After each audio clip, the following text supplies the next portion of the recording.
does CGPA matter? I know this is a question that none of us have enough clarity about. Personally for me, I've been in the education sector for the past 2 years and I've coached hundreds of candidates with different career aspirations, be it placements, MBA, studying abroad or Masters or PhD in India. I've gotten a complete picture of where CGPA matters and where it doesn't. And that is what I'm going to share with you today.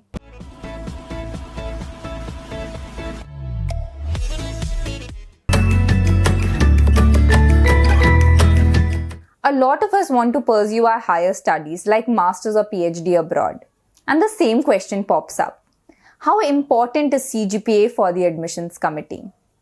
To be honest with you, it does play a significant role in the application process.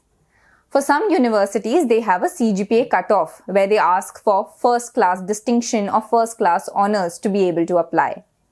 For other universities, even if they don't have a cutoff as such, they do take CGPA into consideration to compare you with other candidates. Having said that, abroad applications are not just about CGPA. They are about your test scores, be it GRE, GMAT, TOEFL or IELTS.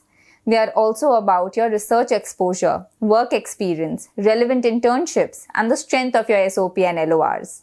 So even if you have a low CGPA or you have a backlog in any of the subject, that doesn't mean you can't fulfill your dream of studying abroad. You still can. What you need to do is make your profile so strong that the admissions committee is compelled to overlook that GPA. A lot of us think that getting good GATE scores is important to get IIT seats for postgraduate programs in India. That's actually not true. Yesterday, I was looking at the admission requirements for the IITs and I saw that even they need a minimum CGPA of 8 out of 10 for you to qualify for those university admissions. So if you want to pursue your higher studies in India, then along with your GATE preparation, you also need to focus on your CGPA. A lot of students after their engineering go for an MBA, either immediately or 2-3 years after work experience. So for some of the top MBA institutes, apart from your CAT scores, CGPA is also a criteria to get that initial shortlist, along with your class 10 and class 12 marks. Some of the private institutes, they waive off the CGPA criteria, but most of them do. So it's better to keep it on the higher side. Now, say for example, you do get into an institute where CGPA is not a criteria, but it again becomes important for your summer placements and final placements. So there's no escaping it, basically. So if MBA is something which is on your list, then my suggestion to you would be that along with your CAT preparation, make sure that you keep your CGPA at par as well. Most of us sit for placements after completing our graduation. And this is the most confusing part. Do companies really care about our CGPA or they only care about our skills and qualifications? The answer is, different companies have different preferences. Some companies do use CGPA for initial shortlisting. If I share my personal example with you, I graduated from RV College of Engineering, where the average CGPA was around 8 out of 10. So the companies which used to shortlist candidates based on CGPA, their cutoff used to be either 7 CGPA or 8 CGPA. Very few companies like KPMG had a CGPA cutoff of 9. The cutoff can vary from company to company and college to college. For some colleges, the average CGPA scored is only less, and so companies set their cutoffs accordingly.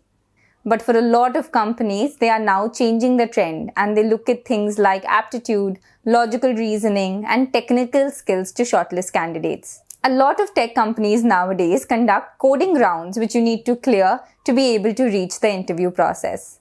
For other companies, they organize hackathons, coding competitions, and aptitude rounds, and the top performers are shortlisted for further process.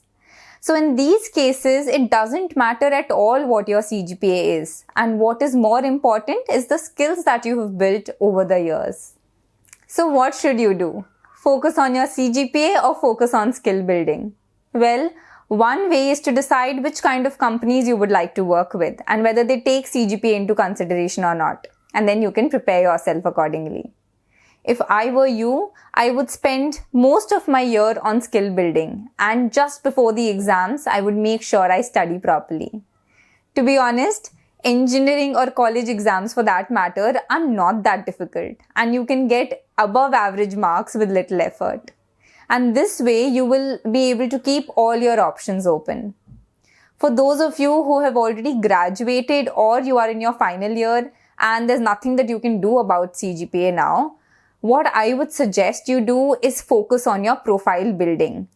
Do some relevant internships, take extra courses for skill building, participate in relevant competitions, and basically make a very strong resume so that even if your CGPA is low, no company feels like rejecting you. When you build a skill which is unique to you, people pay you for that skill, and then nothing else matters. Your education, your college, or your CGPA. You are paid for your skill and skill only. So whether you're a content writer, graphic designer, video editor, or YouTuber, nobody is going to ask what your CGPA is to give you work or to collaborate with you. If you have a startup idea, you can build your product and pitch it to the investors. They're not going to care how well you did in your college if they like your product. So if something like this is your calling, then you don't have to worry about college marks at all, and you can give 100% to that unique skill or idea that you care about. So guys, this video is to give you some perspective of how the world views CGPA and takes it into consideration. Nowadays, studying for college exams is not considered cool. You're a nerd if you do that and you don't have a life. But if you flunk a subject, well, that's cool and something to brag about. I just feel sad for people who think like that, because few years later they realize the kind of blunder that they've committed by not concentrating on their CGPA, and there's nothing that they can do about it now. So this video is to give you perspective of what lies ahead of you based on the different career choices you're interested in, so you can prepare yourself accordingly. I'll be back with another video soon. Till then, wish you all the very best for your career ahead.